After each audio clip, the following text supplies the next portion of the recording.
Shaun Tandon joins us now from New York City. He's a music correspondent for the international news agency AFP, Agence France-Presse. Thank you so much for joining us. So, how significant is this first Grammy festival with mainstream Western acts headlining China? Is it about broadening reach? What is it about?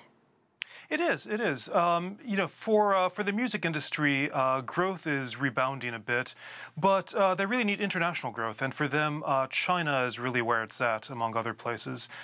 They see in China that there is a vast consumer body, but from the international music industry's perspective, there actually aren't penetrating that much into it right now.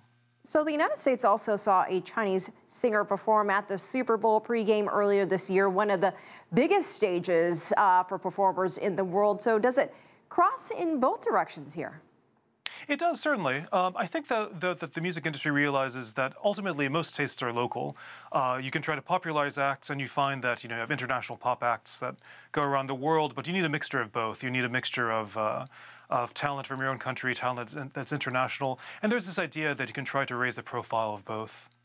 So Grammys, obviously, most people have heard of the Grammys, Grammy Awards. The Strawberry Music Festival is also taking place in China this week, just one of dozens, if not hundreds, of local music festivals in China. More grassroots with local acts, different types of music. What kind of music is popular in China?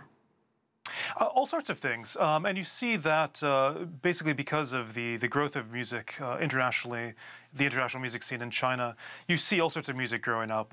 You see, for example, in addition to what you saw today at the Grammy Festival, you see electronic music. That's really the bread and butter now of major festivals in the West. You see electronic dance music festivals popping up around China as well. I think really from the perspective of the global music industry, they're trying to see what's going to work in China. You find big rock acts, but you also find smaller acts. China's a big enough of a country that certainly there'll be taste for all of them. And Shaun, you mentioned the market and China's market and this push toward China. Is it more, are we seeing it more among musicians wanting the exposure and the sales, or is it really more pushed by the music industry executives? It's a bit of both. One thing that was interesting just this past week, the global music industry's umbrella body, the IFPI, they released their annual report. And for the first time, China was actually in the top 10 in terms of countries that provide revenue for the recorded music industry. That's something that they've been searching for a long time. But there's still lots of room for growth. I think for artists, though, right now, recorded music is growing, but live music is really where it's at for many acts, particularly the acts that aren't superstars. They really make their they make their living by performing live. And certainly, I mean, China with all its population, that's certainly something that both from the industry side and for the musician side, something they only want to see grow. And Shaun, very quickly, what are some trends, things to look for in the music industry, and especially in China in the East?